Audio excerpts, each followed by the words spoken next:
بسم الله الرحمن الرحيم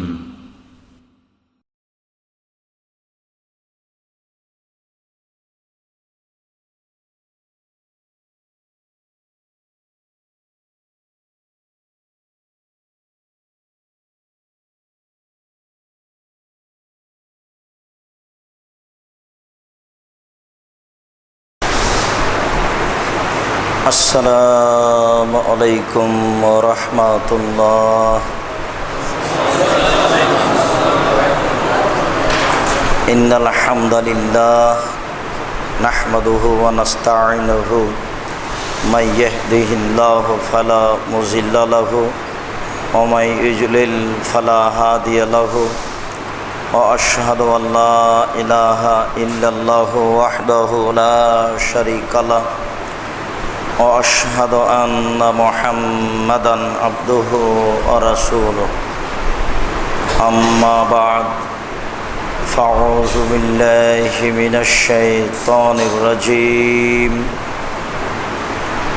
يا أيها الذين آمنوا كتب عليكم الصيام كما كتب على الذين من قبلكم لعلكم تتقون।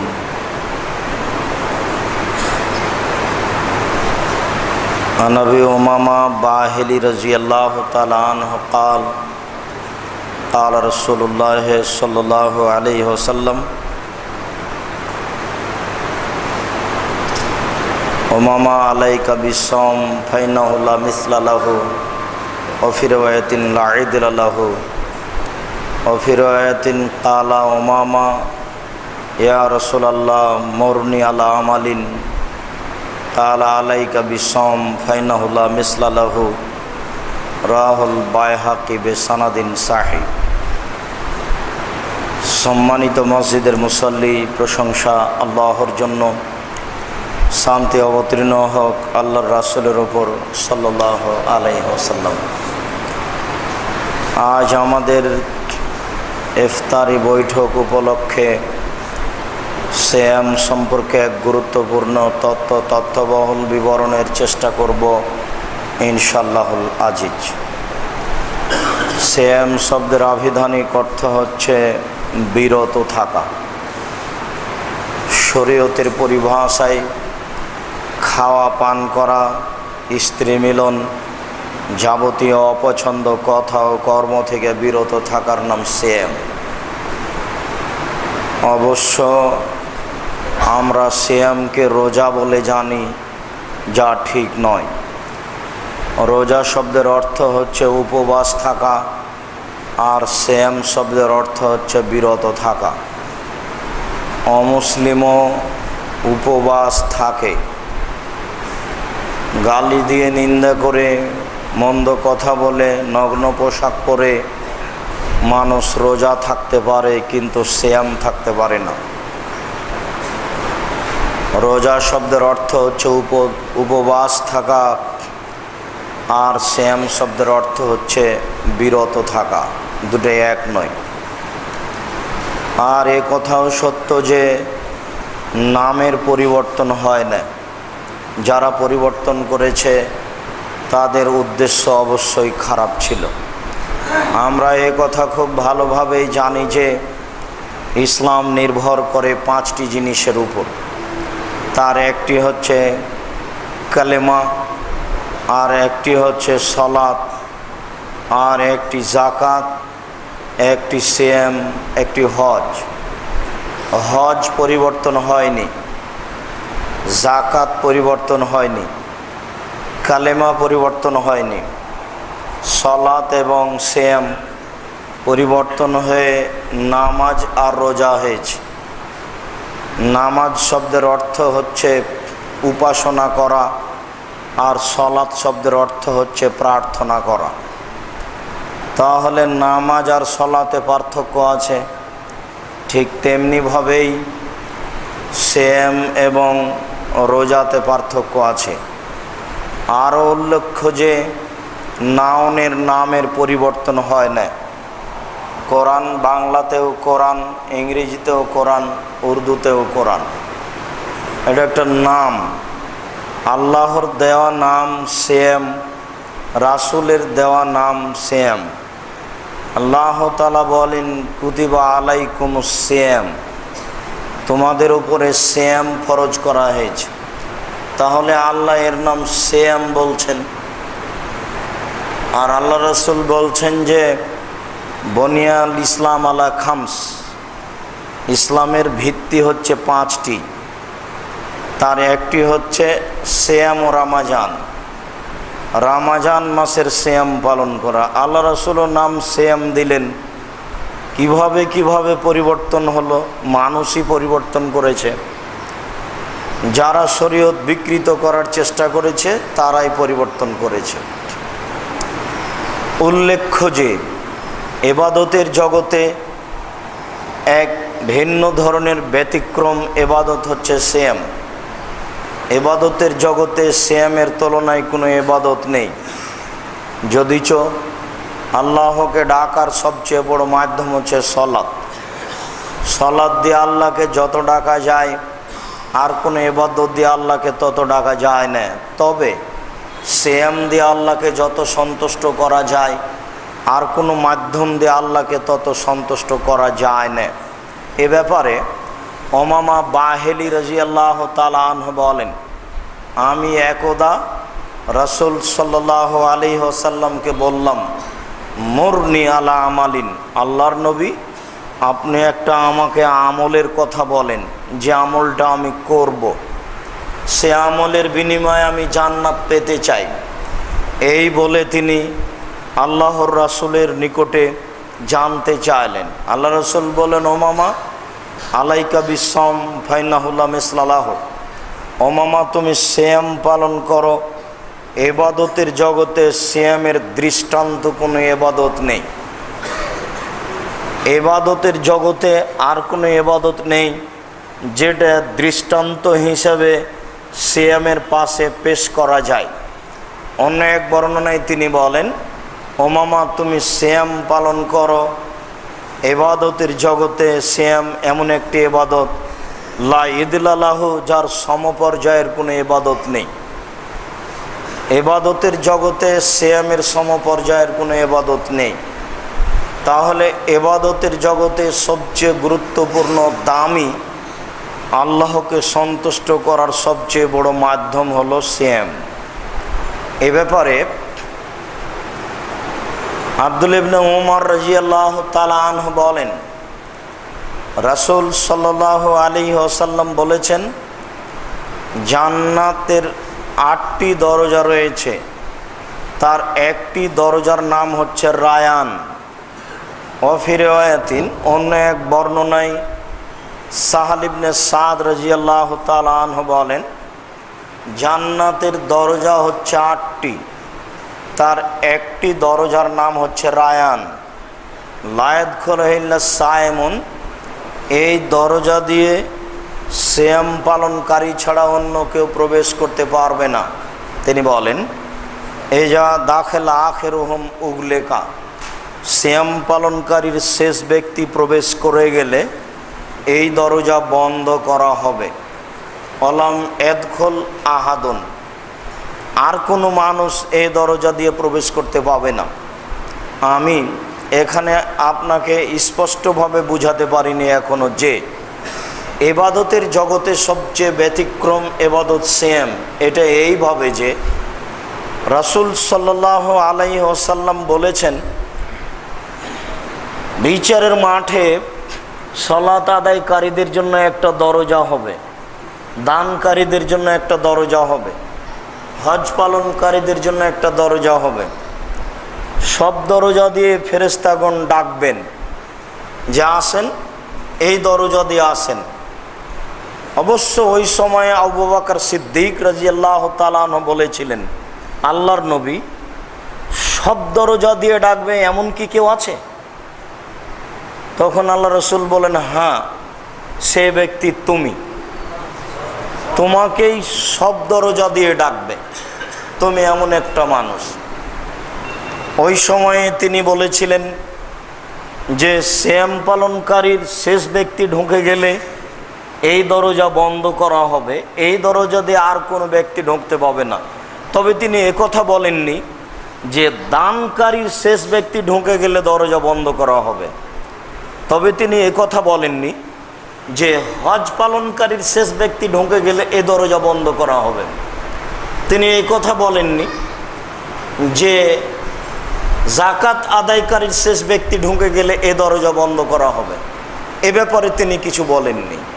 তবে তিনি বলেছেন যে সিয়াম পালনকারীর শেষ ব্যক্তি ঢুকে গেলে এই দরজা বন্ধ করা হবে। আর কোনো ইবাদতের ভিত্তি দিয়ে অন্তত ওই দরজা দিয়ে ঢোকার সুযোগ হবে না। আপনাকে হয়তোবা আমি বুঝাতে অক্ষম যে সিয়াম একটা ভিন্ন ইবাদত। ইবাদতের জগতে সিয়ামের সমপর্যায়ের কোনো ইবাদত নেই।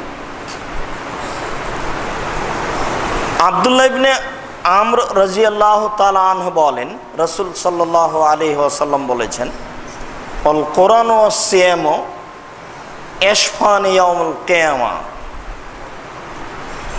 কোরআন এবং সিয়াম বিচারের মাঠে আল্লাহর দরবারে সুপারিশ করবে মানুষের জন্য, লিন্নাস, মানুষের জন্য। কোরআন বলবে, রব্বি মানাতুহুন নাওমা বিন নাহারে ফাশাফিনি মানাতুহুন নাওমা বিল লাইলি ফাশাফিনি ফিহি। প্রতিপালক, আমি এই লোকটাকে রাতে ঘুম যেতে দিনি, এই লোকের ব্যাপারে তুমি আমার সুপারিশ গ্রহণ করো। বিচারের মাঠে অনেক ইবাদত কথা বলবে, তার একটি ইবাদত হচ্ছে কোরআন তেলাওয়াত। কোরআন কথা বলবে। টাকা যদি বৈধ হয় হজ করতে গিয়ে, তাহলে কালো পাথর হাজরা আসওয়াদ আপনার পক্ষে কথা বলবে। আঙ্গুলে তাসবিহ গণনা করলে আঙ্গুল বিচারের মাঠে আপনার পক্ষে কথা বলবে। অবশ্য আমরা এই বৈঠকে আপনাকে বোঝাতে অক্ষম যে বিচারের মাঠে যারা কথা বলবে তারা কত বড় সহযোগী। কেননা আপনাকে বিচারের মাঠ বুঝাতে অক্ষম। যদি আপনাকে বিচারের মাঠ বুঝাতে পারি, যদি জাতিকে বুঝাতে পারতাম বিচারের মাঠ কি, তাহলে জাতিকে বুঝাতে পারতাম যে যেসব জিনিসগুলি পক্ষে কথা বলবে তারা কত বড় উপকারী। যেহেতু আপনাকে বিচারের মাঠই বুঝাতে পারিনি, কাজে উপকারটা বোঝানো কঠিন। তবে এতটুক যে মনে রাখবেন, কবর যত জটিল, কিয়ামত তার চেয়ে অনেক বেশি কঠিন। কিয়ামত যত কঠিন, জাহান্নাম তার চেয়ে অনেক অনেক অনেক বেশি কঠিন। কি দিয়ে বুঝায় আপনাকে কিয়ামত কত কঠিন? কবরই আপনাকে বুঝাতে সক্ষম নই। আল্লাহর নবী বলছেন, উত্তরে ভুল হলে ফেরেশতা মারবেন। এই কথা বলে তিনি থামেননি। তিনি বলেছেন, যেই ফেরেশতা মারবেন সে ফেরেশতা চোখে দেখে না। তার মানে কোথায় মারছেন তার জানা নেই। যেই ফেরেশতা মারেন সে ফেরেশতা কানে শোনে না। তার মানে লোকটা কত জোরে চিৎকার করছে তার জানা নেই। তাহলে আপনাকে আমি বুঝাতে পারবো ব্যক্তি কেমন, কত জোরে মারবে।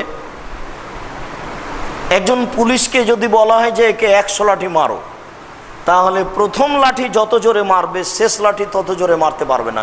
কেন? ও মানুষ, খায়, পেশাব পায়খানা করে। আর যিনি কবরে মারেন তিনি খান না, পেশাব পায়খানা করেন না, তার শরীরে কোনো ক্লান্তি নাই, ক্লান্তি বুঝেন না। কোথায় মারছেন তার জানা নেই, কত জোরে ব্যক্তি চিৎকার করছে এটা তিনি বুঝেন না। শুধু আল্লাহর নবী বলেছেন, মারলে ও চিৎকার করে, এত জোরে চিৎকার করে, ইয়াসমাউ বাইনাল মাশরিক ওয়াল মাগরিব ইল্লা সাকালাইন। সারা বিশাল পৃথিবীর জীবজন্তু, কীট পতঙ্গ, পদার্থ, জড় পদার্থ সব কিছু শুনতে পাই। এই বিশাল পৃথিবীতে যত কিছু আছে, এখান থেকে 50,000 কোটি কিলোমিটার দূরে যে বস্তু আছে সেও শুনতে পাচ্ছে আপনার এই কবরের শাস্তি। আপনাকে বুঝাতে পারবো কবর কত জটিল। এমন কোনো পথঘাট নেই যেটা দিয়ে আপনাকে বুঝাতে পারি কবর কত কঠিন। কবর যত কঠিন, কিয়ামত তার চেয়ে অনেক বেশি কঠিন। কিয়ামত যত কঠিন, জাহান্নাম তার চেয়ে অনেক অনেক অনেক বেশি কঠিন। এই বৈঠকে আমি কি দিয়ে বুঝাই আপনাকে কিয়ামত কত কঠিন। এই কিয়ামতের মাঠে কোরআন আপনার পক্ষে কথা বলবে।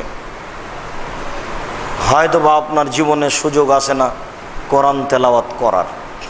আজ থেকে আপনি একটু চেষ্টা করেন, এশার রাতের সালাত আদায় করে, এশার সালাত আদায় করে রাতে একটু কোরআন পড়েন। কিছু না পারলেও নাস ফালাক তো পারবেন। কিছুই যদি না পারেন তো সূরা ইখলাস তো মুখস্থ আছে। না হয় এশার সালাত আদায় করে এসে রাতে একটু ইখলাসটা 3 বার পড়ে নিন।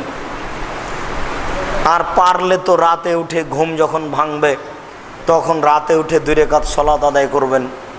পারলে সূরা বাকারা পড়েন 1 রাকাতে, আর 1 রাকাতে আলে ইমরান পড়েন। আল্লাহর নবী বলেছেন যারা অলস তারা সূরা বাকারা পড়ে না, বাকারা পড়তেই সাহস করে না। ওরে বাপ রে বাপ, 2.5 পারা। আল্লাহ রাসূল বলছেন যে যারা অলস তারা সূরা বাকারা পড়ে না। আপনার আর আপনার ছেলের বাপ বেটার রাত দিন গেল ইংরেজি প্রশ্ন মুখস্থ করতে করতে, আপনি আবার কোরআন পড়বেন কখন? এই সুযোগ অনেক দিন আগে উঠে গেছে। আপনার স্ত্রী কোরআন মাজিদকে সুন্দর করে কাপড় দিয়ে সাজিয়ে রেখেছে।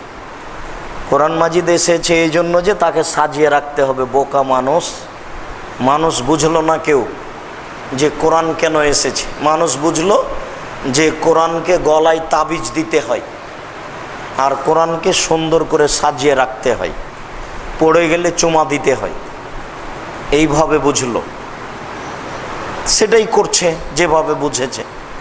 আল্লাহর নবী বলছেন কোরআন বিচারের মাঠে আপনার পক্ষে কথা বলবে প্রতিপালক, একে আমি রাতে ঘুম যেতে দিইনি, তুমি এর ব্যাপারে আমার কথা শোনো। আপনার কি মনে হয় যে এভাবে কোরআন আমার পক্ষে বলবে? আপনার পুরো জীবনটা তুলে দেখেন আপনি কোনোদিন রাতে কোরআন তেলাওয়াত করেন কিনা, খুঁজেই পাবেন না। সেম বিচারের মাঠে বলবে রব্বি মানাতহু তামা বিন্নাহারে ফাসাফিনি ফিহে, মানাতহু তামা শাহওয়াতা বিন্নাহারে ফাসাফিনি ফিহে।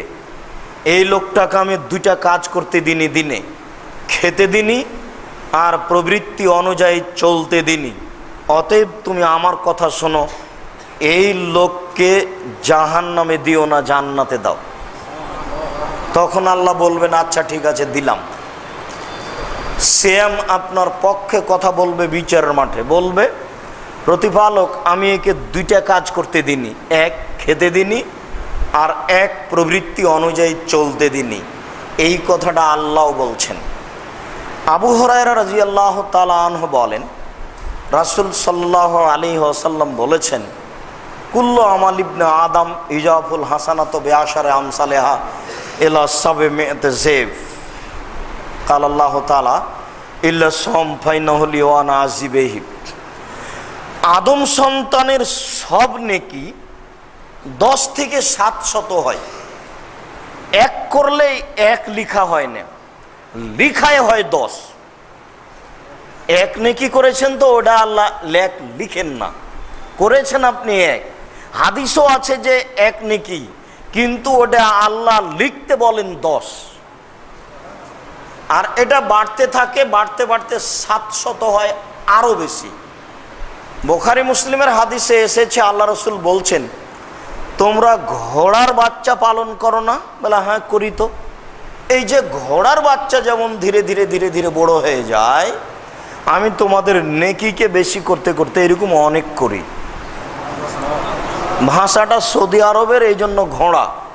বাংলাদেশের হলে আল্লাহ রাসূল বলতেন যে তোমরা যেমন মুরগির বাচ্চা লালন পালন করো, ছোট ছোট চাউল দিতে দিতে বড় হয়ে যায়, এভাবে আল্লাহ রাসূল বলতেন। কিন্তু ভাষা তো সৌদি আরবের, ওরা যেটা বুঝে সেটাই আল্লাহ রাসূল বলেছেন। তো যেইভাবে ঘোড়ার বাচ্চা বড় হয় এইভাবেই মানুষের নেকি বেশি হয়।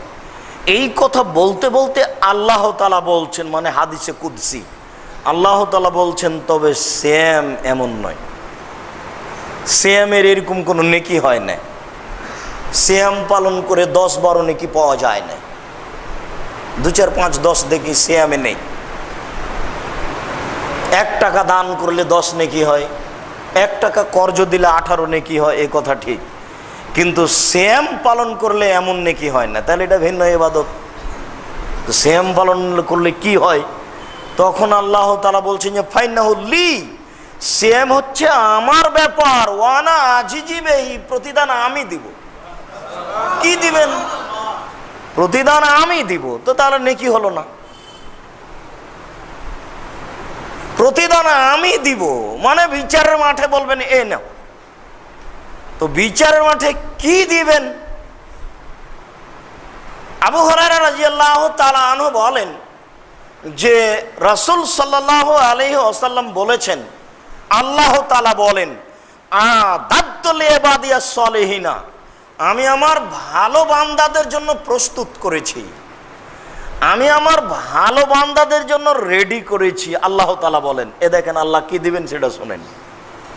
10 নেকি নেই, 200, 400, 500 নেকি নেই। বলছেন যে আমি আমার ভালো বান্দাদের জন্য প্রস্তুত করেছি, রেডি করেছি, এমন কিছু করেছি মারা তায়নুন, চোখ কোনোদিন দেখেনি, অমা সামিয়াত ওজনুন, কান কোনোদিন শোনেনি, অমা খাতারাবে কালবে বাসার, মানুষের অন্তর কোনোদিন ভাবেনি। আমি এমন কিছু প্রস্তুত করেছি যেটা বিচারের মাঠে বলবো এ নাও। সেটা হলো সিয়াম। আপনাকে আমি বুঝাতে পারি সিয়াম কি জিনিস? বুঝাতে পারলে মানুষ ঠিকই সিয়াম পালন করতো, আমরাই অক্ষম। আল্লাহ তাআলা বলছেন যে আমি এমন কিছু ব্যবস্থা করেছি যেটা চোখ কোনোদিন দেখেনি।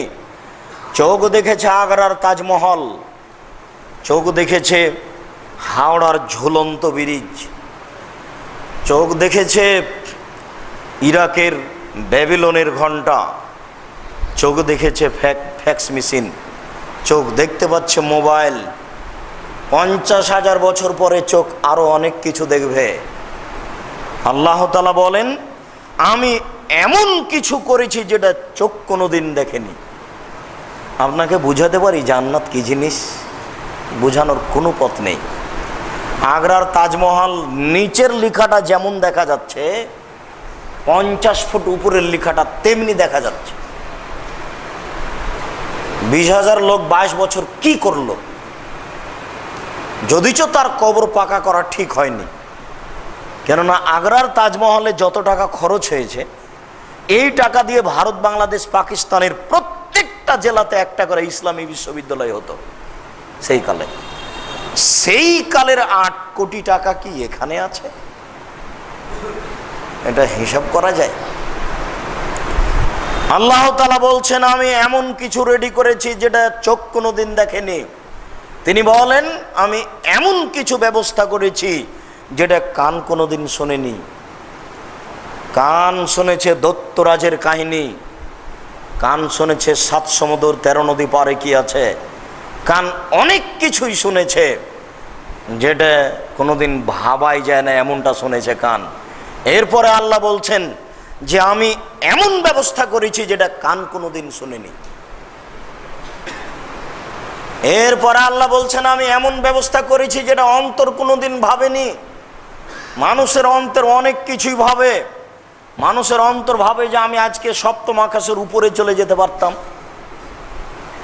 আজকে আমি আকাশে চলে যেতে পারতাম, অনেক কিছু অন্তর ভাবে। এরপর আল্লাহ তাআলা বলছেন আমি এমন ব্যবস্থা করেছি যেটা মানুষের অন্তর কোনোদিন ভাবেনি। সেটাই হলো বিচারের মাঠে দিবেন আপনাকে, এই নেন। সেম ভিন্ন ধরনের ইবাদত। তবে এখানে আল্লাহ তাআলা বলছেন 2টি কারণ। আমি কেন বলবো যে এ নেও বলবো কেন, তার 2টা কারণ হচ্ছে এই, আমার কারণে আদম সন্তান 2টা কাজ করে না। এক, খায় না, আর এক, প্রবৃত্তি অনুযায়ী চলে না। খাওয়া বন্ধ করতে সবাই পারে। এই বাচ্চা ছেলেটাকে যদি একটু খেলনা দিই তাহলে 2 ঘন্টা থেমে থাকবে। বৃদ্ধ মানুষকে যদি বলি যে চাচা একটু থামেন, এই যে সূর্য ডুবছে, তাহলে থেমে যাবে। না খেয়ে থাকতে পারে অনেকেই, কিন্তু প্রবৃত্তি ঠেকাতে পারে কে? প্রবৃত্তি কি জিনিস? ঘুম থেকে উঠে সুন্দর করে দাড়ি চাঁচে যে সেই প্রবৃত্তিকে মানে, সে রোজা থাকে, সিয়াম থাকে না। নগ্ন পোশাক পরে রাস্তাঘাটে চলছে যে সে রোজা থাকে, সিয়াম থাকে না। আপনার অনেক টাকা আছে, টাকা নিয়ে আপনার মেয়ে সকাল 10টার সময় গেছে বাজারে, ইফতারির অনেক আইটেম তৈরি করেছে, নিয়ে এসেছে। 2টা থেকে শুরু করেছে, বন্ধু বান্ধব নিয়ে খাবে ইফতারি। দোলা ভাই আছে, বন্ধু বান্ধব আছে, আব্বা আছেন, অনেক আছে, হুজুরও এসেছেন। তাই আপনার মেয়ে ইফতারি সাজাচ্ছে, অনেক সাজিয়েছে। নগ্ন পোশাকে ইফতারি সাজায় আবার বলে আমি জান্নাত কিনবো।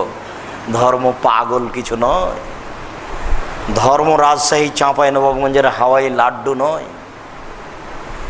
এদেশের নেতা নেত্রী যেটা বুঝেছে সেটা ধর্ম নয়।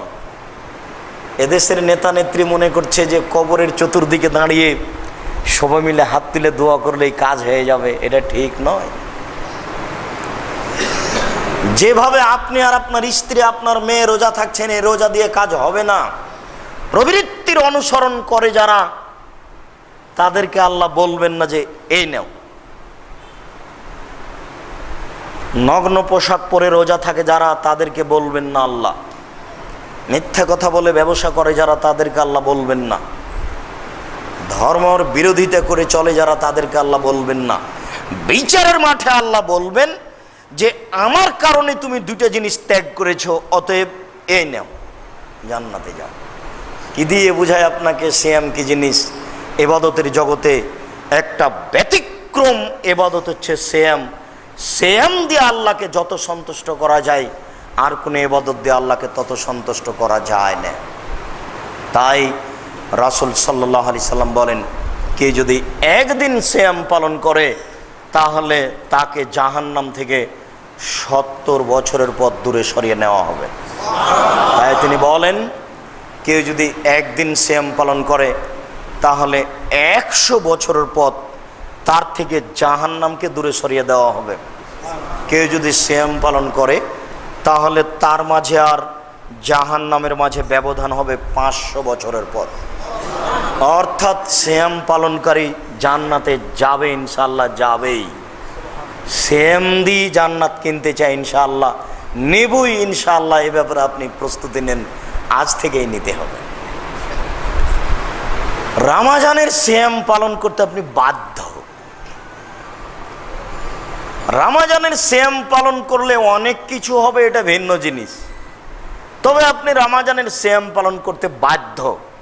এছাড়া নগদ জান্নাত পাওয়ার জন্য আপনাকে আর একটু বলি, আপনি বৃহস্পতিবার এবং সোমবার সিয়াম পালন করেন।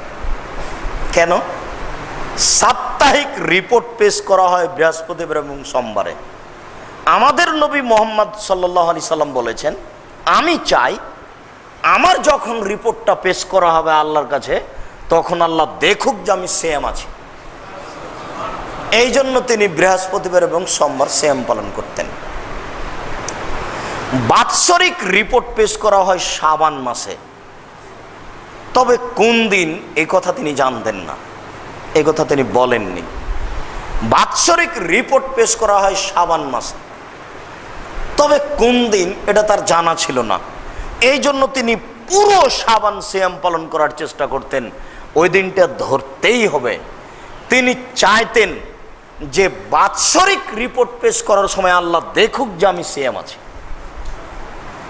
তো যেহেতু দিন তার জানা ছিল না, এই জন্য পুরো শাবান সিয়াম পালন করার চেষ্টা করতেন, তবে রমজানের সাথে মিলিয়ে দিতেন না। ভারত, বাংলাদেশ, পাকিস্তানের এসব হুজুরেরা কিভাবে জেনে নিল সেই দিন 15ই শাবান? তাই তারা কলকারখানা, অফিস, আদালত, কোর্ট কাছারি, শিক্ষা প্রতিষ্ঠান সব কিছু বন্ধ করে রাতে গোসল করে আতর গোলাপ মেখে দিনে রোজা থাকে। একেবারে ডাহা নগদ মিথ্যা কথা। 15ই শাবানে সিয়াম পালন করলে পাপ হবেই হবেই হবে। 15ই শাবানে সিয়াম পালন করলে রাসূলকে অপমান করা হবে, অতএব পাপ হবেই। যারা অন্য মাসে 13, 14, 15 করে তারা শাবানেও করুক। আর শাবানকে হিসাব করে যদি করতে হয় তাহলে অনেক করতে হবে, 10টা, 12টা, 15টা, 20টা, 25টা, যে যত পারে। প্রতি মাসে 3 দিন সিয়াম পালন করলে 13, 14, 15, সারা বছর সিয়াম পালন করলে জানে কি হয় তাই হবে। শাওয়ালের 6টি সিয়াম পালন করলে সারা বছর সিয়াম পালন করে জানে কি হয় তাই হবে। মুহররমের 2 দিন সিয়াম পালন করলে বিগত 1 বছরের পাপ ক্ষমা হবে। আরাফার 1 দিন সিয়াম পালন করলে আগে ও পরে 2 বছরের পাপ ক্ষমা হবে। এই বাচ্চা, ওই ছেলেটা হাঁটছে কেন ওভাবে? তোমরা যারা দায়িত্ব পালন করছে, এছাড়া কোনো মানুষ যেন সামনে না হাঁটে। আর তোমাদের দায়িত্ব পালন করার আগে আমরা তোমাদের অবসর দিব। কোনো মুসল্লি অমনোযোগী থাকবে, আমি কথা বলবো, এমনটা যেন মুসল্লি সুযোগ মনে না করে। এমন মুসল্লি আমরা চাই না। আমরা বলি আপনি আপনার ভদ্রতা বজায় রেখে কেটে পড়ুন।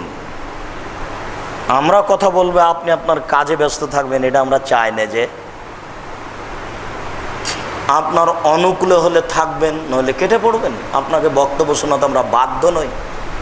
পৃথিবী অনেক বড়, যেখানে কুলাবে সেখানে যাব।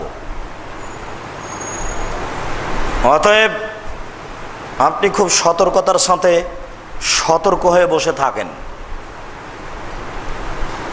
কথা যেন ধরে রাখতে পারা যায়।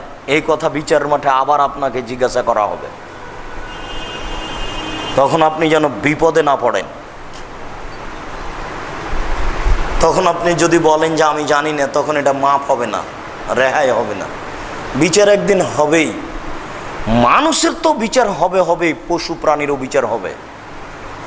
মানুষের তো বিচার হবেই, পশু প্রাণীরও বিচার হবে। গরু ছাগলের বিচার হবে। গরু ছাগলের কি বিচার হবে? কোনো শিংওয়ালা ছাগল যদি একটা অশিংওয়ালা ছাগলকে গুতা মেরে থাকে, বিচারের মাঠে আল্লাহ অশিংওয়ালা ছাগলকে শিং দিয়ে বলবেন, তুমি গুতা মেরে পরিশোধ করে নাও। এ হলো বিচার। অতএব আপনিও প্রস্তুত থাকুন, ওই দিন আর দূরে নেই, ওটা চলে এসেছে। এরপরে রামাজান। রামাজান একটা ভিন্ন ধরনের দয়া। রামাজান যে কি দয়া, আপনাকে আমি কি দিয়ে বুঝাই? আল্লাহ রাসূল বলছেন যে 3টে জিনিসে মানুষের জন্য দুর্ভাগ্য। তার একটা হলো রামাজান আসলো, এরপরেও মানুষ পাপ মোচন করতে পারলো না, এটা তার জন্য দুর্ভাগ্য। বৃদ্ধ বাপ মাকে পেল, তারপরেও সে পাপ মোচন করতে পারলো না, এটা তার দুর্ভাগ্য। বৃদ্ধ বাপ মাকে আপনি মূল্যায়ন করবেন কি করে? বউ যে আপনার একেবারে উল্টা, এটাই কঠিন। 500 টাকা নোট তো দূরের কথা, 100 টাকার নোট যদি একটা বউয়ের সামনে পকেট থেকে বের করে বাপকে দেন, তাহলে বউ খেপে যাচ্ছে। মনে হচ্ছে যে বাপ মায়ের সাথে আপনার কোনো সম্পর্ক নাই, বাপ মা যেন কেউ নয়, বউ যেন সব কিছুই। মনে হচ্ছে যে 30 বছর যাবত আমার বাপ মা জীবন বাজি রেখে পড়াশোনা শিখিয়েছে এই মহিলাটার জন্য। দিয়ে আমার বাপ বলেছেন যে যাও, তুমি ওখানে যাও, আজ থেকে সম্পর্ক ছিন্ন করলাম। ঠিক এরকম মনে হচ্ছে বাপ মা এত ভারী। বাপ মা উল্টা কথা বলবে বয়স বেশি হলে, এ কথাও ঠিক। যত বয়স বেশি হবে বাপ মায়ের কথা তত উল্টা হবে, একেবারেই উল্টা। তখনও মেনে নিতে হবে, এটাই কঠিন। বৃদ্ধ বাপ মাকে পেয়ে যে জান্নাত কিনতে পারলো না, তার জন্য দুর্ভাগ্য। আমার নামটা আসলো সাল্লাল্লাহু আলাইহি সাল্লাম বলল না, তার জন্য দুর্ভাগ্য।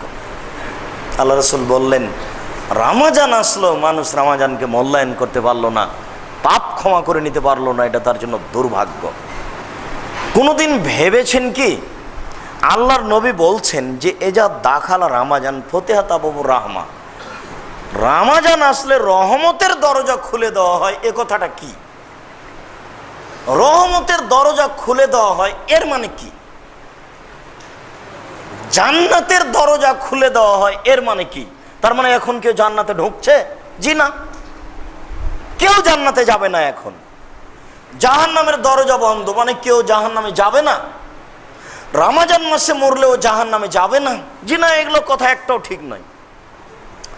শুধুমাত্র রমজান মাসকে মূল্যায়ন করার জন্য আল্লাহ জান্নাতের দরজা খুলে রেখেছেন আর জাহান্নামের দরজা বন্ধ করে রেখেছেন।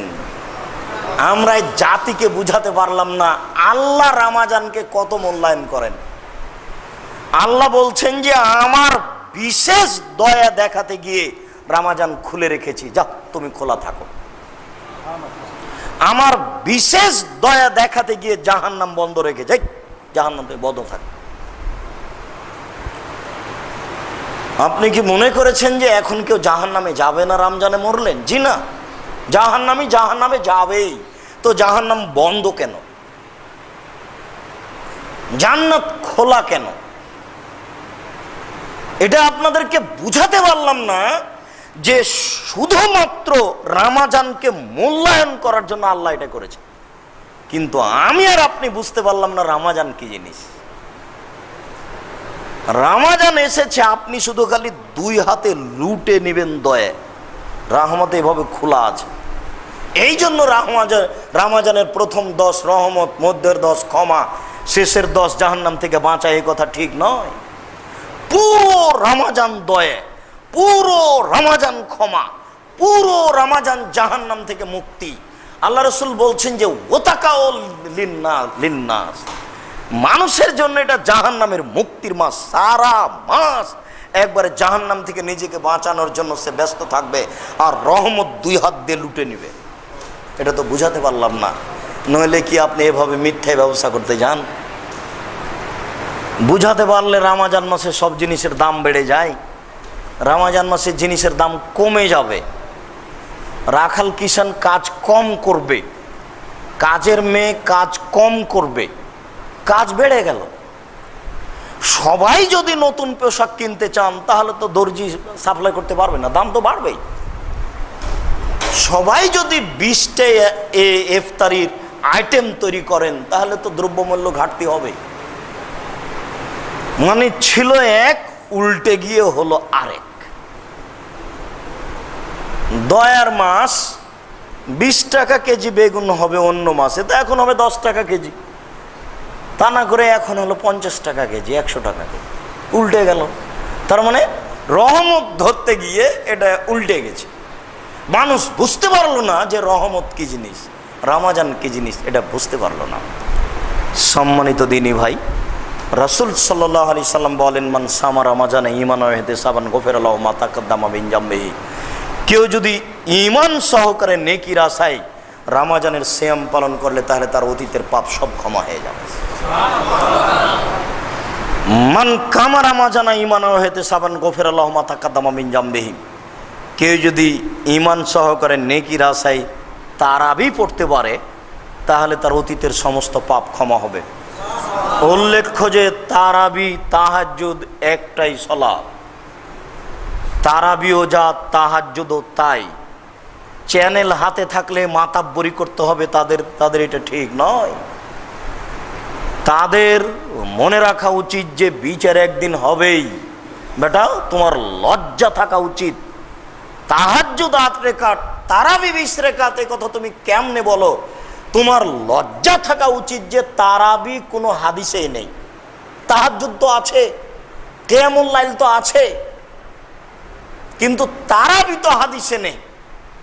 তো তুমি কি করে বলতে চাও যে তাহাজ্জুদ 8 রাকাত আর তারাবি 20 রাকাত? মানে তুমি যদি এটা বলো যে এটা পরে নাম পড়েছে, ওরা 8 রাকাত তারাবি পড়ে, আমরা 20 রাকাত পড়ি, এটাও তো চলে। তুমি বলো এই কথা যে তারাবি মানে আরাম নেওয়া। 8 রাকাত পড়ছে, 4 রাকাত পড়ার পরে তাসবিহ তাহলিল জিকির আজকার করবে, বসে একটু আরাম নিবে, তাই আরাম নেওয়া মানে তারাবি। পরে আরো 4 রাকাত পড়বে, তো এই জন্য তারাবি। তো এর নাম তারাবি। তোমার 20 রাকাতেরও নাম তারাবি, 8 রাকাতেরও নাম তারাবি, এ কথা বলো। কিন্তু কি করে তুমি বলো যে তারাবি তো 20 রাকাত, তাহাজ্জুদ তো 8 রাকাত, অতএব 8 রাকাত কোনো সলাতই নেই? তোমার লজ্জা থাকা উচিত। হাদিস তো বুখারী মুসলিমের। তুমি কি জবাব দিবে বিচার মাঠে? আয়েশা রাদিয়াল্লাহু তাআলা আনহাকে জিজ্ঞাসা করা হলো, তিনি বললেন রমজান এবং রমজানের বাহিরে 12 মাসই সালাত হলো 11 রাকাত। তুমি এটাকে রমজান মাসে তারাবি বলো? বলো। এটা তো পরবর্তীতে মানুষের দেওয়া নাম। কি করে তুমি বলতে পারো যে 20 রাকাত তারাবি? 20 রাকাতের হাদিস জাল। কে বলেছো উমর রাদিয়াল্লাহু তাআলা 20 রাকাত চালু করেছে? তুমি মিথ্যা কথা বলছো। জবাব তোমাকে একদিন দিতেই হবে, তুমি মিথ্যা কথা বলছো। উমর রাদিয়াল্লাহু তাআলা সহিহ হাদিসে 11 রাকাতই চালু করেছেন, 8 রাকাতই চালু করেছেন, 20 রাকাত নয়। ভিতরে 20 রাকাতের হাদিস জাল, 20 রাকাতের হাদিস জাল, 20 রাকাতের হাদিস জাল। তারাও বলছে যে 20 রাকাতের হাদিস জাল, তারা বলছেন যে উমর পড়েছে এই জন্য পড়েছে, এই ইতিহাসও মিথ্যে। অতএব তোমাকে ফিরে আসতেই হবে। সব চ্যানেল তোমার হাতে আছে, এই জন্য কিয়ামত পর্যন্ত থেকে যাবে এটা নয়, কোনোদিন না কোনোদিন আমাদের হাতেও আসতে পারে ইনশাআল্লাহ। সেই দিন তোমার জবাব কি হবে সেদিন তুমি ভাবো। আজকে এই পিস টিভি আমাদের হাতে আছে, পুরো ধর্ম আমার 105টা বক্তব্য আছে, মোটামুটি পুরো ইসলাম আমি তুলে দিয়েছি, আমি চেষ্টা করেছি ইনশাআল্লাহ। 105টা আছে, আর 85টা বক্তব্য আছে আপনার ওই টক শো, প্রায় 250 বক্তব্য আছে আমার। এরকম 10 বছর যাবত আসবে। সেদিন একটা আলোচনাতে বলছে যে আব্দুর রহিম সাহেব, পিস টিভি চালু রাখতে দেখছি যে আপনার আলোচনা আসলে ছবি মূর্তির কথা। তো ছবি মূর্তির আলোচনা শুনে বাড়িতে যত ছবি মূর্তি ছিল সবকে আগে বের করে ফেললাম। এরপরে আপনাকে রিং দিচ্ছি একটা জানার জন্য। আমার বিবাহের সময়তে আমার বান্ধবীদেরকে নিয়ে সবাইকে নিয়ে ছবি উঠানো হয়েছিল, সেগুলো অ্যালবামে আছে, সেটা কি করব? আমি বলছি যে কাজ তো ওখান থেকেই শুরু হবে, মানে যেটা যত হেফাজতে আছে তার উপরে আগে আগে খেপে উঠতে হবে। হেফাজতে যত যেটা বেশি আছে তার উপরে তত খেপতে হবে, তাহলে বুঝতে হবে যে আমি বক্তব্য বুঝেছি এবং আমল করছি। অতএব চিরদিন 20 রাকাত বলার মতো ক্ষমতা নাও থাকতে পারে, পরবর্তীর চিন্তা করা উচিত। রাসূল সাল্লাল্লাহু আলাইহি সাল্লাম বলেন, মান কামা লাইলাতুল কদরি ঈমানান ওয়া ইহতিসাবান গফিরা লাহু মা তাকাদ্দামা মিন জামবিহি। কেউ যদি ঈমান সহকারে শেষের 10 রাত ইবাদত করে, 5 রাত জাগে, তাহলে তার সমস্ত অতীতের পাপ ক্ষমা করা হবে। উল্লেখ্য যে রমজানের শেষ দশকের 5 রাত জাগার রাত, বক্তব্য দিয়ে রাত কাটাতে হবে, এটা ঠিক নয়। সবাই মিলে খাওয়ার অনুষ্ঠান করে রাত কাটাতে হবে, এটা ঠিক নয়। 27 রমজানে লাইলাতুল কদর, এ কথা ঠিক নয়। এশার সালাতের পরে বাসায় গিয়ে একটু শুয়ে যান, 10 মিনিট, আধ ঘন্টা শুয়ে থাকেন, 1 ঘন্টা শুয়ে থাকেন, এরপরে উঠেন, সুন্দর করে ওযু করেন, সলাতে দাঁড়িয়ে যান। 11টা রাত আল্লাহু আকবার বলে শুরু করেন, আউযুবিল্লাহ বিসমিল্লাহ বলে সূরা ফাতিহা পড়ার পরে আর কিছু মুখস্থ নেই, শুধুমাত্র নাস আর ফালাক আছে। আপনার বাপও সুযোগ দেয়নি আর আপনিও কোনোদিন সুযোগ নেননি, এই জন্য আছে নাস আর ফালাক। ঠিক আছে, পড়েন। নাস ফালাক পড়তে পড়তে পড়তে পড়তে পড়তে যখন বুঝবেন আর দাঁড়িয়ে থাকা যায় না, তখন চলেন রুকুতে যাই। এবার রুকুতে গিয়ে বলেন সুবহান রাব্বিয়াল আযীম, বলতেই থাকেন বলতেই থাকেন। সাহাবীগণ বলছেন আল্লাহ রাসূল রুকুতে থাকলেন সূরা বাকারা পড়ার সমান 2.5 পারা। কয়েক লক্ষ বার বলেন সুবহান রাব্বিয়াল আযীম, আর যে কিছু জানা নাই। যে চলেন সিজদায় যাই, সিজদায় বলেন সুবহান রাব্বিয়াল আলা, এটুকু তো আছে। বলতেই থাকেন বলতে থাকেন, এখন বুঝতে পারছেন আর থাকা যায় না, তখন উঠে আসেন। এরপরে দোয়া পড়েন রব্বিক ফিরলি বলতেই থাকেন। এরপরে সিজদায় যাই, আবার বলি যতক্ষণ পারা যায়। এ হলো 1 রাকাত। এইভাবে হবে আর 1 রাকাতে হলো 2 রাকাত, এইভাবে আর 2 রাকাতে হলো 4 রাকাত। এবার আপনি দরজাটা বন্ধ করে দেন, কেউ আসতে পারে ঘরে। কেউ আসলে আপনার কান্নাকাটিতে ব্যাঘাত ঘটবে। হঠাৎ করে কারো শব্দ চলে আসলে আপনার বিনয় ভাব কেটে যাবে। এই জন্য নির্জনে ইবাদত করতে হবে। বউ থাকবে এক ঘরে, আপনি থাকবেন এক ঘরে, ছেলে থাকবে এক ঘরে, মেয়ে থাকবে এক ঘরে। এই যে কান্নাকাটি শুরু হবে 4 রাকাতের পরে, এই মুহূর্তে জান্নাত নিতেই হবে, এখনই নিতে হবে। জান্নাত তুমি আগে দাও, তারপরে কোনো কথা আছে। দুই চোখের পানি ঝরঝর করে ঝরবে, হাত তুলে করবেন কি কিভাবে সেটা আপনার ব্যাপার, তবে জান্নাত এখনই নিতে হবে, নিতেই হবে। রব্বিক ফির ওয়ারহাম ওয়ান্তা খায়রুর রাহিমিন, প্রতিপালক তুমি দয়া করো, তুমি ক্ষমা করো, তুমি যে বড় দয়াবান, তুমি যে বড় ক্ষমাবান। তুমি যদি দয়া না করো, তুমি যদি ক্ষমা না করো, আমাকে কে দয়া করবে, কে ক্ষমা করবে? আমি বড় অপরাধী, তুমি বড় দয়াবান। আমি বড় গুনাহগার, তুমি বড় ক্ষমাবান। তুমি আমার প্রতি একটু দয়া করো, তুমি আমাকে ক্ষমা করো। এভাবে বলতেই থাকেন, বলতে বলতে দেখবেন দুই চোখের পানি ঝরঝর করে ঝরে আসছে।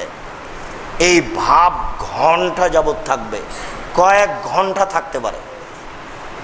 আপনি ক্ষমা নয় এত হোমসি খেলে মনে করলেন? এই কি লাঠি দেখিয়ে ক্ষমা হয়? এই কি আপনি দেওয়ানবাগি পেয়েছেন, যে দেওয়ানবাগি বক্তব্যে বলবে যে আমার ছেলে মেয়ে ফাতেমার সাথে দেখা করলো, তারপর আমি বললাম যে, তারপর আমার ছেলে মেয়ে বললো আমার আব্বা আপনার সাথে আগেও ছিল, এখনো আছে, চিরদিন থাকবে। ফাতেমা হলো দেওয়ানবাগির বউ। মানুষই নয় একেবারে, এবাদত বান্দি কিন্তু দূরে থাক, সেটা একবারে মানুষই নয়। ধর্মকর্ম তো বুঝেই না, ধর্মকর্ম দূরে থাকে, দেওয়ানবাগি মানুষই নয়।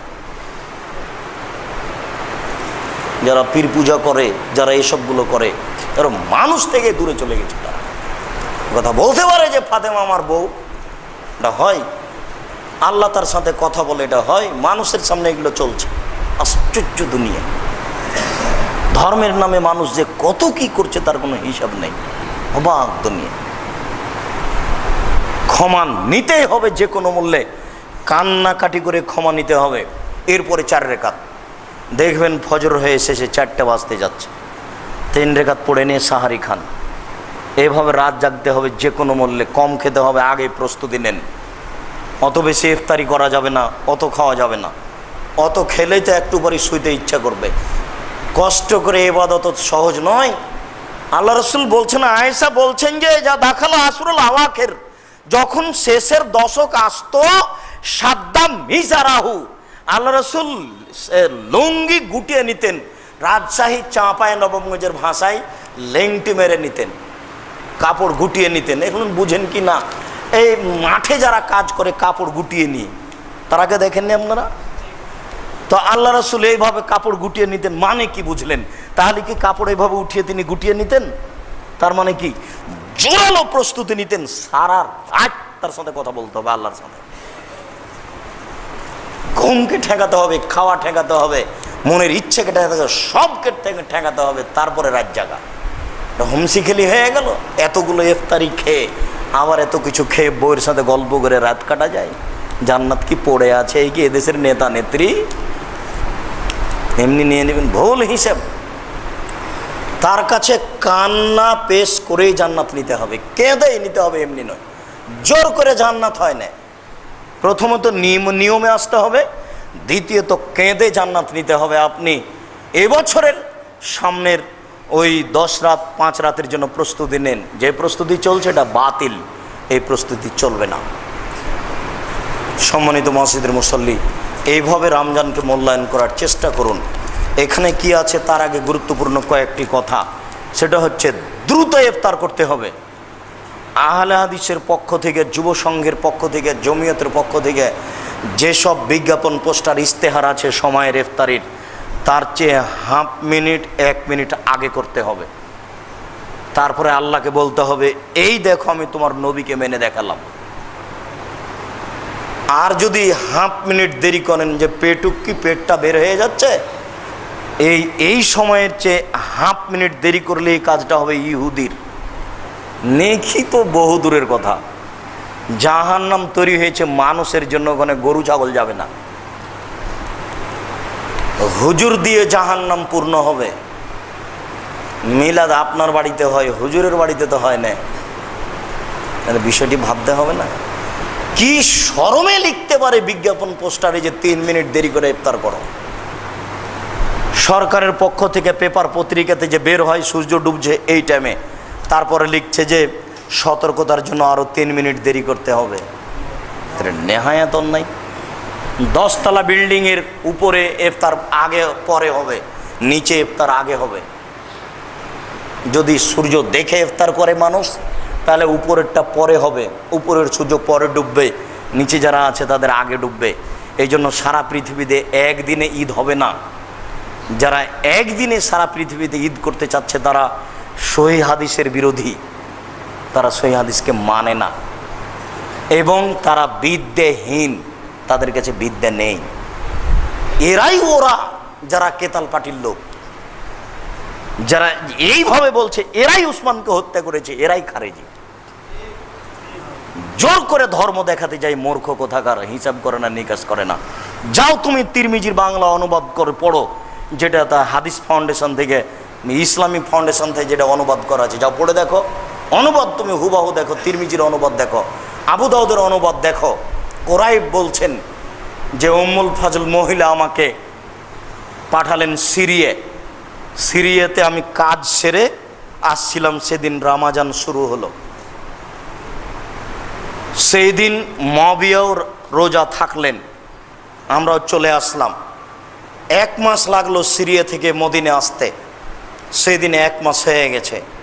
আব্দুল্লাহ ইবনে আব্বাসকে বললাম, আজ যে 1 মাস হয়ে গেছে, কি ব্যাপার? আমরা তো সিরিয়াতে এই দিন রোজা থেকেছি, মুয়াবিয়াও থেকেছে, জনগণও থেকেছে। তখন আব্দুল্লাহ ইবনে আব্বাস বলছেন, না, সেটা সিরিয়ার ব্যাপার, এটা আমাদের হবে না, আমরা পরের দিনে রোজা থেকেছি, অতএব রোজা আমাদের পরের দিনে শেষ হবে। সারা পৃথিবীতে 10 দিনে রোজা শেষ হতে পারে, 10 দিনে রোজা শুরু হতে পারে, তারও বেশি হতে পারে। কে তোমাকে বলে দিল যে সারা পৃথিবীতে তাহলে বিভিন্ন দিনে লাইলাতুল কাদর হয়? বিভিন্ন দিনে লাইলাতুল কাদর কেন হবে? এক রাতে হয়। রাত যখন যেখান দিয়ে গড়ে তখন সেখানে হয়। কোনো জায়গাতে 20 ঘন্টা পরে হয়, কোনো জায়গাতে 20 ঘন্টা আগে হয়। তোমাকে কে অত মূর্খ মানুষ, জেনারেল শিক্ষিত মানুষ, তোমাকে অত কে তদন্ত করতে বললো? তুমি হাদিসটার অনুবাদ দেখো হুবাহু কি। তারপরে হিসাব, এরাই খারেজি, এরাই উসমানকে হত্যা করেছে, ওরাই এরা। নইলে বইয়ে কি করে লিখতে পারে যে আব্দুর রাজ্জাক ইহুদি, তাকে হত্যা করতে হবে? আমি তো তোমার সবচেয়ে কাছের প্রিয় মানুষ ছিলাম। তুমি বিশ্বাস করো, আমার জিন্দেগিতে ছাত্র জীবন থেকে নিয়ে এখন পর্যন্ত এক ধাপ আমি কোনোদিন স্বার্থে ফেলিনি। আর 24 বছর থেকে আমি দিন প্রচারে আছি, 1990 সাল থেকে দিন প্রচার করছি। এখন পর্যন্ত আমার মুখ দিয়ে একটা বাক্য আমি কোনো স্বার্থে বলেছি এটা আমার জানা নেই। আর এই 90 সাল থেকে নিয়ে এখন পর্যন্ত আমি সম্মানিত সভাপতি বলে কোনো কথা বলিনি। আমার সবাই দিনী ভাই, কোনো মানুষকে হিসাব করে আমি কোনো কথা বলিনি।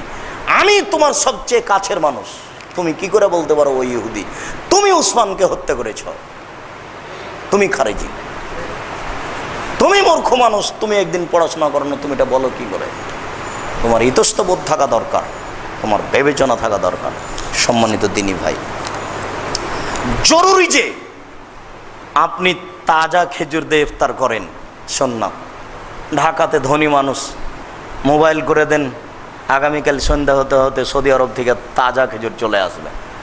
টাকা আছে, 2000 টাকা কেজি কিনে নেন। যদি তাজা খেজুর না থাকে তাহলে শুষ্ক খেজুর দিয়ে ইফতার করেন, যেটা বাজারে পাচ্ছেন। যদি শুষ্ক খেজুর না থাকে তাহলে কয়েক অঞ্জলি পানি। এই হলো 3টে ইফতার করার মাধ্যম। পৃথিবীর আর কোনো দামি বস্তু নাই যেটা দিয়ে যেটা ইফতারের যোগ্যতা রাখে। কথা মনে হয় বুঝাতে পারলাম না। আব্দুর রাজ্জাক সাহেব, পানীয় যদি না থাকে তখন কি করব? তখন যা আছে তাই। বুঝতে পারেননি মনে হয়। 1 নম্বরে ইফতার করার কি বস্তু? তাজা খেজুর। 2 নম্বরে শুকনা খেজুর, তারপরে পানি। অন্য কিছু মুখে দিতে পাবেন না। বিসমিল্লাহ বলে পানি মুখে দেন, এরপরেই বলেন জাহাবাজ জামা আবতাল্লাতুল উরুক সাবাতাল আজর ইনশাআল্লাহ। খেজুরটা মুখে দিয়ে বলেন, বিসমিল্লাহ বলে মুখে দিয়ে বলেন জাহাবাজ জামা আবতাল্লাতুল উরুক সাবাতাল আজর ইনশাআল্লাহ। দেরি করে সাহারি করবেন। সাহারি আর সলাতের মধ্যে 5-7 মিনিট ব্যবধান থাকবে, 10 মিনিট ব্যবধান থাকবে। সাহারি খেয়ে ঘুমাবেন। এটা অনেক দিন আগেকার মা চাচির হিসেব ছিল, আপনার যেন এখন আর না হয়। যেদিন তারা দেখে রান্না হচ্ছিল সেদিন মায়েরা চাচিরা একবারে রাত 12টাতে রান্না করে 2টার সময় খেয়ে ঘুমিয়ে, আরও 2 ঘন্টা ঘুম হলো। সেদিন আর সময় নেই। এরপরে দান, যে কয়েকজন আছেন সবাইকে বলছে আল্লাহ রসুলের কথা। আল্লাহ রসুল একটা ব্যতিক্রম বাক্য বলেছেন দানের ব্যাপারে। তিনি বলছেন আর সাদকাত বুরহান, দান হলো দলিল। বিচারের মাঠে জান্নাত পাওয়ার জন্য এত শক্ত মাধ্যম আর কিছু নেই। যেটা আপনাকে বললাম ইবাদতের জগতের সবচেয়ে দামি ইবাদত সিয়াম, এটাও নয়। এটা দলিল হিসাবে টিকবে না। এই জমি আপনার, প্রমাণ এই যে দলিল আছে। এই বাড়ি আপনার, প্রমাণ এই যে দলিল আছে। বিচারের মাঠে আপনাকে আল্লাহকে বলবেন আপনি আমি জান্নাত পাবো, আল্লাহ বলবেন কেন পাবা? এই যে দলিল আছে। কি দলিল? এই যে দান করেছি। দানের উপর দিয়ে মজবুত দলিল বিচারের মাঠে জান্নাত পাওয়ার ব্যাপার, আর কিছু হবে না। এত কঠোরভাবে কেন বলা হয়েছে জানেন? আপনার বাড়িতে আর একজনের রুজি আছে এই জন্য। আর এত সুবিধা কেন বলা হয়েছে জানেন? আপনিও যদি বলেন খেতে চাইলে একজন ভিক্ষক, আপনি বলেন মাফ করো, আর একজনকে বললো, ও বললো মাফ করো, আর একজনকে বললো তুমি যাও, তো তাহলে কোথায় খাবে গো? সবাই যদি এ কথা বলে, নিজেও পরিবর্তন হন আর আপনার মাকেও পরিবর্তন করবেন, বাপকেও পরিবর্তন করবেন। সবাই মিলে ওই দাদা দাদির বৈশিষ্ট্যে ফিরে যাবেন। ফকিরকে খেতে দিতে শিখতে হবে, মানুষকে খেতে দিতে শিখতে হবে। কেন? দান হলো দলিল। জান্নাত পাবই কেন? দলিল আছে। জান্নাত আমি পাবই কেন? দলিল আছে। কি দলিল? এই যে দান করেছি। জাকাত কিন্তু এখানে নেই। জাকাত দিয়ে জান্নাত হয় না, জাকাত দিয়ে ফাঁসি রক্ষা হয়। জাকাত দিয়ে জান্নাত হয় না, জাকাত দিয়ে জাহান্নাম রক্ষা হয়। কত ভিন্ন জিনিস। ওরে বাপরে বাপরে বাপরে। বাড়িতে গমা সাপ থাকতে পারে, কোনো সমস্যা নেই। গমা সাপ যদি দংশন করে একজন মারা যাবে। আর জাকাত যদি না দেন সারা পরিবার মারা যাবে, কেউ টিকবে না, সবাই জাহান্নামে যাবে। তাহাজ্জুদ পড়লেও যাবে, হজ করলেও যাবে, দান করলেও যাবে, সব। জাকাত খুবই খারাপ। কেউ যদি জাকাতের টাকা ধান নেওয়ার না থাকে, তো জাকাতের টাকা যেখানে গোবর ফেলেন, আবর্জনা, ওখানে ফেলে দিয়েন টাকাটি, ওকে বাড়িতে রাখেন না। ও যে কত খারাপ, ও যে কত খারাপ, ও যে কত খারাপ, ভাষা নাই যে আপনাকে বুঝাতে পারি। জাকাত কত খারাপ। জাকাত আর একজনের জিনিস, আপনি বাড়িতে রেখেছেন কেন? আপনি কেন খাচ্ছেন? জাকাত খাই যে, দেয় না ফকির মিসকিনকে, ও হলো রংপুর গাইবান্ধার ভাষায় বেন্নের বাচ্চা বেন্নে। ও হলো রাজশাহী চাঁপাই নবগঞ্জের ভাষায় ছোট লোকের বাচ্চা ছোট লোক, যে জাকাত নিজের জাকাত নিজে খেয়ে নেয়, হিসাব করে বের করে না। ও হচ্ছে ছোট লোকের ছোট সন্তান, ছোট লোক। ও হচ্ছে বেন্নের সন্তান, বেন্নে, ও ইতর শ্রেণীর মানুষ। আর আপনি তো বড় লোকের ছেলে। রামাজান যেমন শুরু হয়েছে, আব্বু আহমাদ আসো হিসাব লাগাও, 1 টাকা 19 বিষয় না জানো, আগে জাকাত বের করো তারপরে কথা। আমার বেটা বসো তো, আগে ওসর বের করো তারপরে কোনো কথা। ডিপিএস খোলা আছে, দোকান বরাদ্দ দেওয়া আছে, অ্যাকাউন্টে টাকা জমা আছে, দোকানে ব্যবসায়ী লক্ষ লক্ষ টাকা লাগা আছে, সব টাকা এক জায়গাতে জমা করতে হবে। আজকে বসে বাড়িতে বসে যদি 200 ভরি রূপা সমমূল্য মোটামুটি 40,000, অথবা 7.5 ভরি সোনা মোটামুটি 2 লক্ষ, এই পরিমাণ টাকা হলে শতকরা 2.5 টাকা জাকাত দিতে আপনি বাধ্য। ও দিয়ে নেকি হয় এ কথা পরে, আপনি দিতে বাধ্য, ওটাই হিসাব পরে। এখন বলছি কি, জান্নাত নিব কি দিয়ে নিব? দান দিয়ে। আল্লাহ রাসূল বলেছেন সবাকে দান করতে হবে। তখন সাহাবীগণ বললেন যদি না পারে, তো না পারলে মানুষের বাড়িতে কাজ করবে, কাজ করে নিজে খাবে আর দান করবে। তাহলে বোঝা যাচ্ছে যে ভ্যান চালককে দান করতে হবে, দিন মজুরকে দান করতে হবে, অতএব আপনাকেও দান করতে হবে। দান হবে বিচারের মাঠে ছায়া। মন বড় করেন, ফকির মিসকিনকে দান করেন। ফকির যে ধনী, বদ হোক, চোর হোক, চোরটা হোক, তাকে দেন। মিসকিনকে সংসারও চলে না, চাইতেও পারে না, আপনার বাড়ির পাশে আছে, ও হলো মিসকিন, তাকে দিবেন। এরপরে কাকে দিবেন? কওমি খারিজি মাদ্রাসা, যত স্কুল দেখছেন ভারত, বাংলাদেশ, পাকিস্তানে সব স্কুল হচ্ছে এনজিও রবার্ট ক্লাইভের। আলিয়া মাদ্রাসা ইংরেজদের পরিকল্পনা, 1759 সালে তৈরি। ভারত, বাংলাদেশ, পাকিস্তানে ইসলামকে টিকিয়ে রাখার সবচেয়ে বড় মাধ্যম হচ্ছে কওমি খারিজি মাদ্রাসা। কওমি খারিজি মাদ্রাসা আপনাকে কালকেই বসে হিসাব নিকাশ করে পর্যাপ্ত পরিমাণে টাকা দিয়ে আসতে হবে কওমি মাদ্রাসায়। দেওয়ার পূর্বে আপনি হিসাব করবেন, ওই মাদ্রাসার ছেলেরা যদি কুলখানি করে, চাহালাম করে, মরা মানুষের নামে কোরআন মাজিদ পড়ে, তাহলে টাকা দিতে হবে না। ওখানে টাকা দিলে তাহলে আপনি আবার পাপের সহযোগিতা করলেন। কোরআন এসেছিল জীবিত মানুষের জন্য, ওই বদ হুজুর আবার বলেছে যে কোরআন মাজিদ পড়ে মরা মানুষের নামে বক্সিয়ে দাও। কোরআন মাজিদ মরা মানুষের কিছু করতে পারবে না। মরা মানুষের কিভাবে উপকার করবেন? মুখে বলেন যে আল্লাহ তুমি আমার বাপকে মাফ করো। আর একটা পথ কি আছে? বুখারী মুসলিমের হাদিস।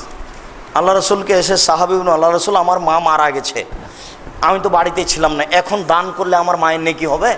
হ্যাঁ হবে, তুমি দান করো। এই যে বুখারী মুসলিম। তাহলে মরা মানুষের উপকার করার কয়টা পথ? দুইটা।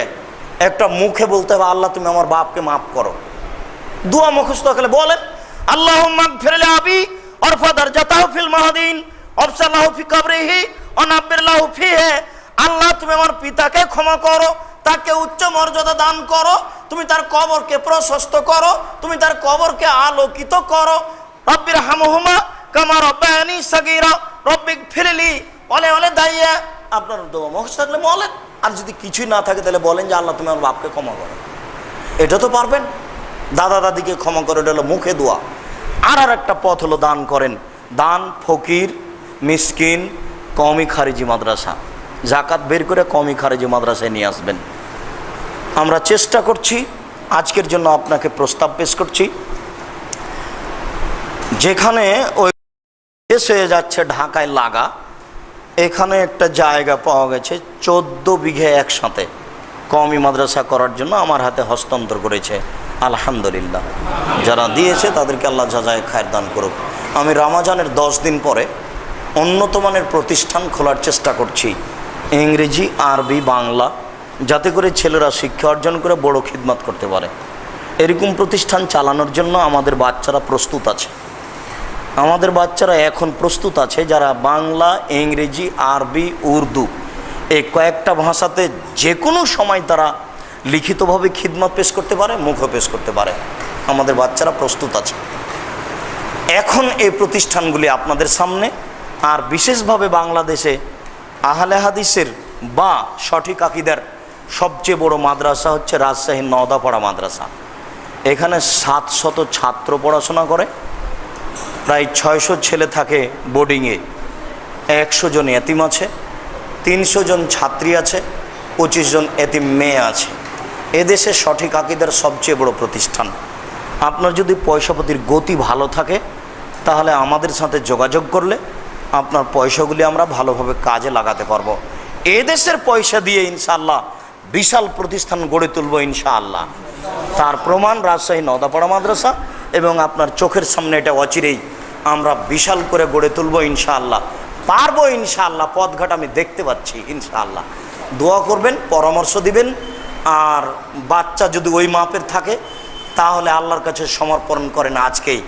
ওখানে দিতে হবে প্রাথমিকভাবে 2000 টাকা মাসে নিয়ে স্টেট চালু করে দেখব। যদি 19-20 বোঝা যায় তাহলে জানুয়ারিতে গিয়ে হিসাব পেশ করা হবে। এই বলে দানের হিসাবটি আপনাকে প্রস্তুত নেওয়ার জন্য অনুরোধ রেখে, কি যেন বলেছিল আমি এটা খেয়াল করতে পারিনি। ওস্তাজি, বেদাত এবং সম্মিলিত মোনাজাত সম্পর্কে কিছু কথা একটু দয়া করে বলবেন। সম্মিলিত মোনাজাত কেন? সম্মিলিত মোনাজাত কেন? এটা আবার কি কথা? এ তো আশ্চর্য কথা। সম্মিলিত মোনাজাত জমিয়তের লেখকরা কবে বেদাত বলেছে তার কোনো হিসাব নাই। আজ থেকে নিয়ে 40 বছর আগে জমিয়তের সবচেয়ে বড় মাওলানা, আপনার ওই মেহেরপুরের যিনি 5 রুখিতে ছিলেন মাওলানা আলিম উদ্দিন, আজ থেকে নিয়ে 40 বছর আগে বলেছে মিষ্টি বেদাত। আপনি এই চুনাপুটির ছেলেটার কথা শুনে ভাবছেন মানে আশ্চর্য, এ আবার কোন কথা? আপনার এই কথা দেখে আমাকে ভারী লাগছে। আজ থেকে নিয়ে 40 বছর আগে তিরমিজির বাংলা অনুবাদক পাঞ্জাব থেকে পড়ে এসেছিলেন রংপুর কারমাইকেল কলেজের অধ্যক্ষ আব্দুল নূর সালাফি সাহেব, জমিয়তের জড়, খুব বড় পণ্ডিত। আজ থেকে নিয়ে 40 বছর আগে বলেছেন বেদাত। দুই বাংলার বড় আলেম হাফেজ আনিল বাড়ি কলিকাতা মেটিয়ে বুরুজ, কলিকাতা আলিয়া মাদ্রাসা হওয়ার পর থেকে নিয়ে তার চেয়ে বেশি নাম্বার কেউ পায়নি। উনি বলেছেন নামাজের পরে হাত তুলে দোয়া করা বেদাত। আজকে আবার এই কথা আপনার মানে? 40তম 41তম আরাফাত পত্রিকায় ডক্টর আব্দুল বারি রাহিমাহুল্লাহ বলেছেন বেদাত। আব্দুল্লাহ বিন ফজল রাহিমাহুল্লাহকে কেটা না চিনত না। আজ থেকে নিয়ে 40 বছর আগে তিনি বলেছেন যে কেউ যদি হাত তুলে দোয়া করতে হবে মনে করে তাহলে অবশ্যই বেদাত হবে। আমরা তদন্ত করে দেখেছি যে সবাই মিলে হাত তুলে দোয়া করলে বেদাত হবে, রাসূলকে অপমান করা হবে। হাত তুলে দোয়া করা আপনার ব্যক্তিগত ব্যাপার। এখন যে হাত তুলে দোয়া করেন, সম্মিলিতভাবে হাত তুলে দোয়া কোন কোন স্থানে? শুধুমাত্র পানি চাইতে গিয়ে। ও নিষেধের দলিল চাইলে ওটা হবে বোকামি। আমি কি এটা না যে নিষেধের দলিল দেখাবো? এটা কি সুদ যে নিষেধের দলিল? মাথায় কি গোবর আছে? এটাকে বেদাত বলছি মানে রাসূলের যুগে ছিল না। আপনারা তো বড় হুঁশিয়ার সচেতন মানুষ, আমি আপনাকে বড় মানুষ, আপনি যাত্রাবাড়ি দেখেন না কেন? এখানে আসলেন কেন চট করে? আশ্চর্য। আমি ছেলে মানুষ, আব্দুর রাজ্জাক সাহেবের কথা শুনবেন কেন আপনি? ডক্টর আব্দুল বারি যেটা কলমে লিখেছেন সেটা দেখেন। আব্দুল্লাহ বিন ফজল সাহেব এত পণ্ডিত মানুষ, আরবি ইংরেজি বাংলা বলতে লাগলে মুখে ফেনা উঠে যেত।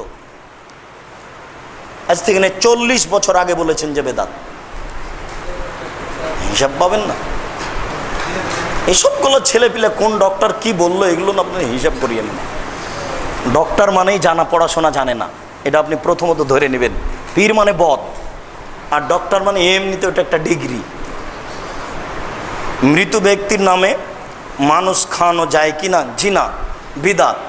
যদি খাওয়াতে হয় তাহলে ফকির মিসকিনকে খাওয়াতে হবে। ঈদের নামাজের পর সম্মিলিতভাবে হাত তোলা করে দোয়া করা যাবে কি? জি না, বেদাত। ঋতুবতী মহিলা শরীক হবে হচ্ছে ওই দোয়াতে, আল্লাহু আকবার আল্লাহু আকবার লা ইলাহা ইল্লাল্লাহ আল্লাহু আকবার আল্লাহু আকবার ওয়ালিল্লাহিল হামদ। এটা হলো দোয়ার বক্তব্য। মাথায় ওর গোবর আছে, ওই হাদিস বুখারী মুসলিমের, যে ঋতুবতী দোয়ায় শরীক হবে তা হাত তুলতে হবে। এটা পৃথিবীর কোনো বিদ্বান করেছে এই অনুবাদ? একটুও দেখবে না? সব এরা আপনারাকে প্রতারণা দিচ্ছে। আর এইসব হুজুরকে একদিন না একদিন অপমান হতেই হবে। যুবকেরা একদিন একবারে মাঠ থেকে এভাবে নিচে টাইনা নামিয়ে দিবে। সেই দিনের আগে এদের সতর্ক হওয়া দরকার। আজকের জাতীয় দৈনিক পত্রিকাগুলোতে আসরের নামাজের ওয়াক্ত শুরু হওয়ার কথা উল্লেখ করেছে 4:45। জি না, 4টাতে সালাত শুরু হবে, এটা ঠিক নয়। কুরবানির সাথে আকিকা করা যায়? জি না, কুরবানির সাথে আকিকার কোনো সম্পর্ক নেই। আকিকা জরুরি আর কুরবানি নেকির কাজ।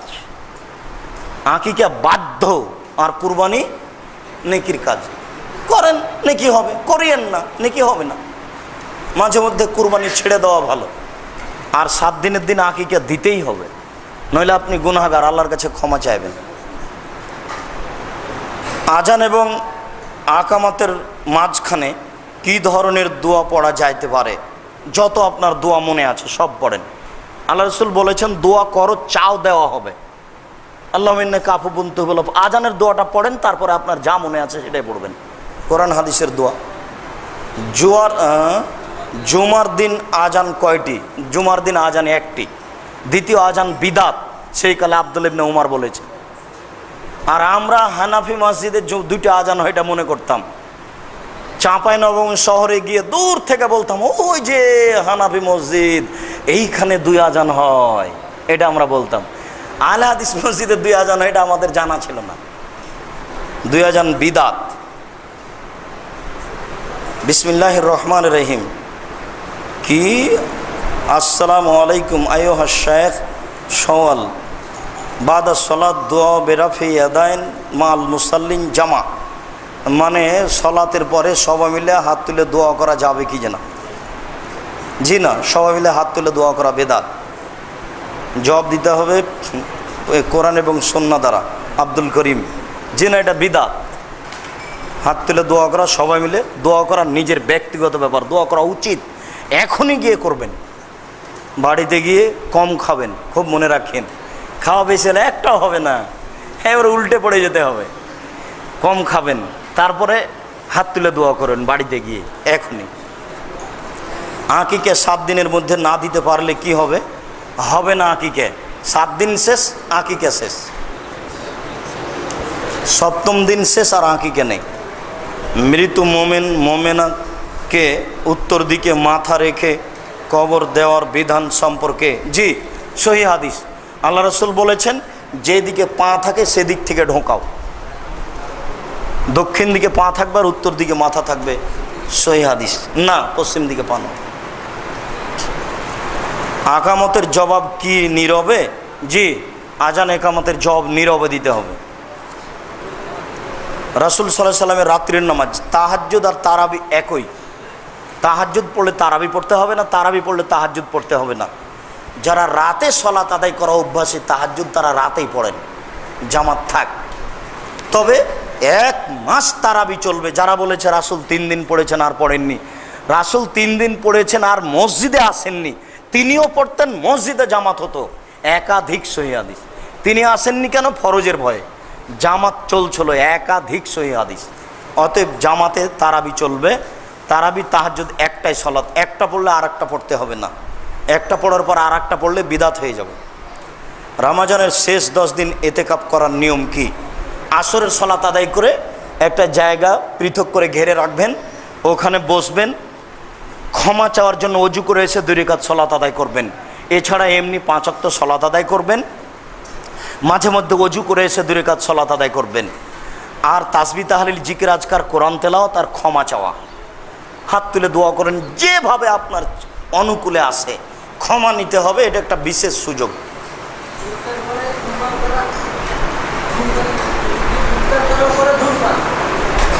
ও ইফতার করার পরে ধূমপান, 3 শ্রেণীর মানুষ জান্নাতে যাবে না।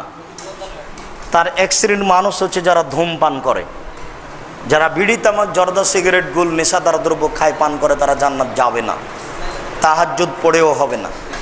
খুব সতর্ক। ধূমপান একটা নেহায়েত অন্যায়, বড় পাপের কাজ। 3 শ্রেণীর মানুষ জান্নাতে যাবে না। তার 1 শ্রেণীর মানুষ যারা ধূমপান করে, বিড়ি তামাক জর্দা সিগারেট গুল নেশাদার দ্রব্য খায় পান করে। 2 বছর বয়সের গাভী যদি না দাঁতে তাহলে কুরবানি হবে কি? দাঁতই কুরবানি হবে, তাছাড়া হবে না। এটা বিক্রি করে দেন, যে দাঁতলা কিনেন। সূরা তারাবি এবং খতমে তারাবি। খতমে তারাবি বিদাত, সূরা তারাবি সুন্নাত। যেখানে খতম তারাবি হচ্ছে সেখানে থাকা যাবে না। 10 বার কোরআন খতম করুক, কিন্তু কোরআন শুরু থেকে শেষ পর্যন্ত খতম করতে হবে, এই সিরিয়ালে তারাবি চলবে, এটা ইবাদতই নয়। আর রাইফেলের গুলির মতো চলছে গো, এটা ইবাদত কি করে হয়? এটা একটা মজাক করার মাধ্যম, এটা একটা মানে আল্লাহ রাসূলের সুন্নাতকে মজাক করার মাধ্যম আর কি। বিবাহ কি ফরজ সুন্নাত? জি না, গুরুত্বপূর্ণ সুন্নাত, বিবাহ করা উচিত। বিবাহকে এমনিতে উপেক্ষা করে যারা, তারা সুন্নাতকে অমান্য করে। বিবাহ না করিলে জান্নাত হবে কি? হবে, হতে পারে।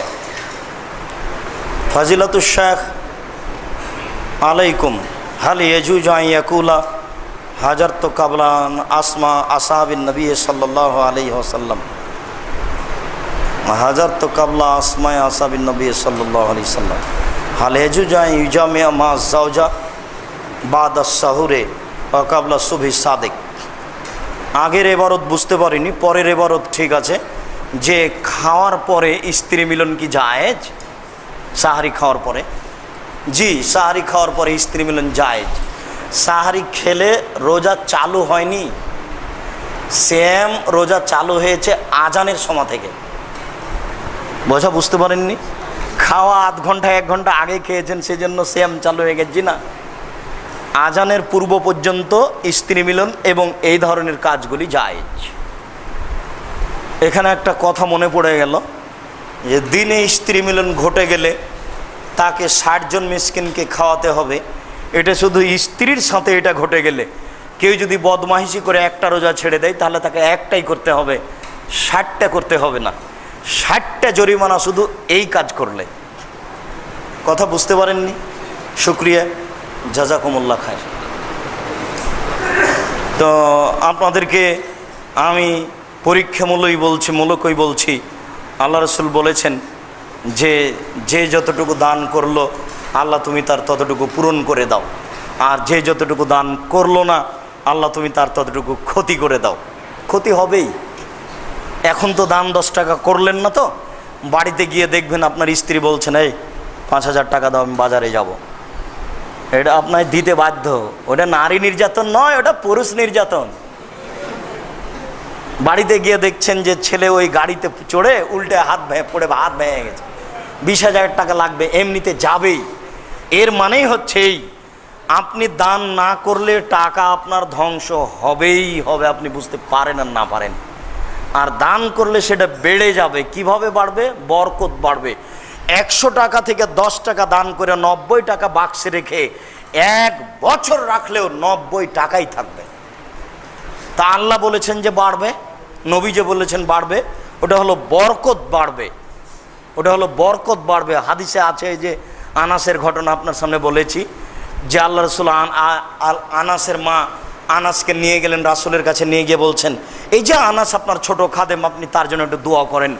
তখন আল্লাহ রসুল বলছেন আল্লাহুম্মা মাকসির মালাহু উমরাহু ওয়া আতিল উমরাহু ওয়াগফির লাহু ওয়ারহামহু ওয়া বারিক লাহু ফিমা রাযাকতাহু। আল্লাহ তুমি এই আনাসকে দীর্ঘজীবী করো, তার ছেলে মেয়ে অর্থ সম্পদ বেশি করে দাও, তাকে ক্ষমা করো, তার প্রতি দয়া করো, ওকে যে রুজি দিয়েছো তুমি তার রুজিতে বরকত দাও, তার রুজিতে বরকত হবে। কাজে এই বৈঠকি দান যার যতটুকু সম্ভব আপনাকে আজকে এই প্রতিষ্ঠানের লক্ষ্যে সম্ভব পর 500 টাকা হোক 100 টাকা হোক দান করার অনুরোধ রেখে আমি আমার আলোচনা এখানে শেষ করছি।